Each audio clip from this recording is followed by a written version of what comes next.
Hi, I'm Carrie, and this is Saunders Sisterhood. This is a YouTube channel for the single and childless, not by choice person. I posted a video recently about 5 hard things about being childless, not by choice. And our video today is 5 good things about being childless, not by choice. And I'm well aware that getting to a place where you can focus on the good things takes a lot of work. It takes a lot of time. And I would never suggest blowing through, grieving the hard things about it, acknowledging the hard things about it, validating the hard things about it, and skipping right ahead to the good things. That I think is more gaslighting. And the purpose of this video is, as you're starting to come out of some of the grief, it can be helpful to have some good things to replace those grief thoughts with. So this is meant to be able to identify some of the good things, and it is not meant to pretend like the really, really difficult things don't exist. They do. So, what is one good thing about being childless, not by choice? One is the stress around safety that won't happen.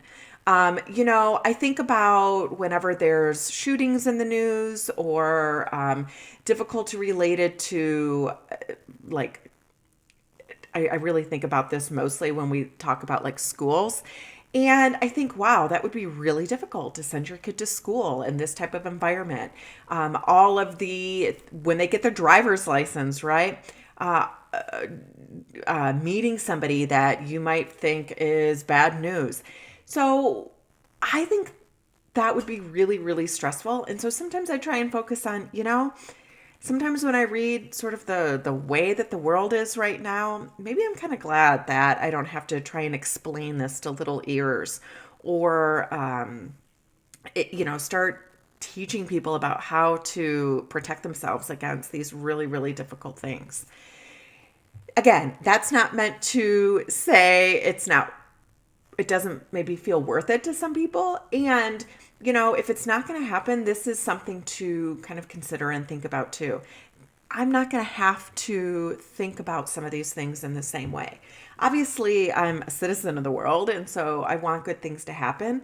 But, I have a dog, and that is not a kid.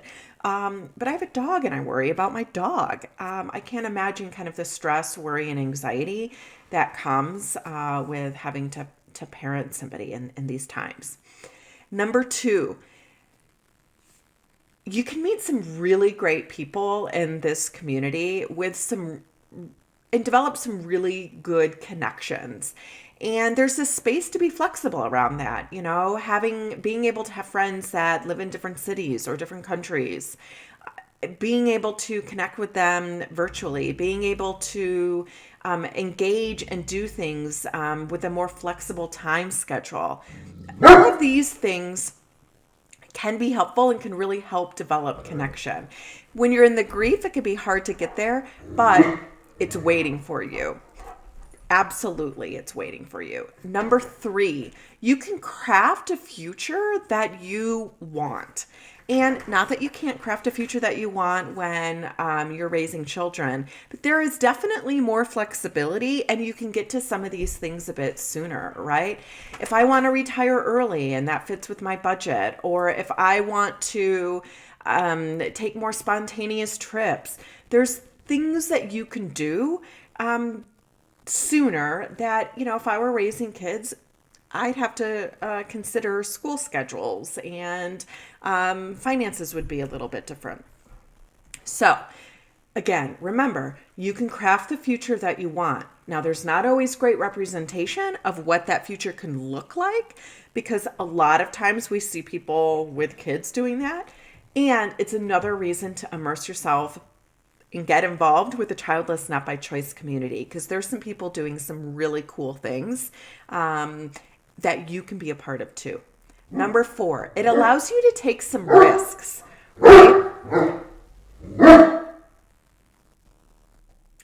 It allows you to take some risks, meaning maybe you want to travel more. Maybe you want to take a remote job where you can travel while you're doing that. Maybe you want to spend more money on some things because you have a little bit more flexibility in your budget. Just because you don't have kids doesn't mean that you automatically do. But just some ideas to throw out there. You have more control over those things. The risks that you might want to take too might be maybe you want to change careers or change jobs or doing something that you're not as sure how it's going to work out. Again, you may be able to take some more risks being childless, not by choice.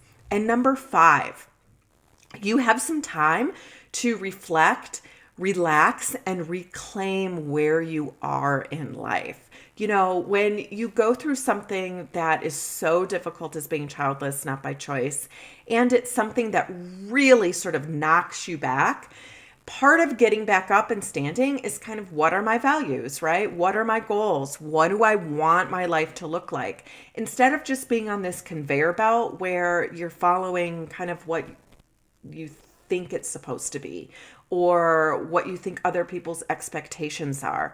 This, you know, when you deal with something as devastating as this, it gives you an opportunity to be like, okay, I know that you can do all the right things and things aren't always going to work out. And so what do I want my life to look like?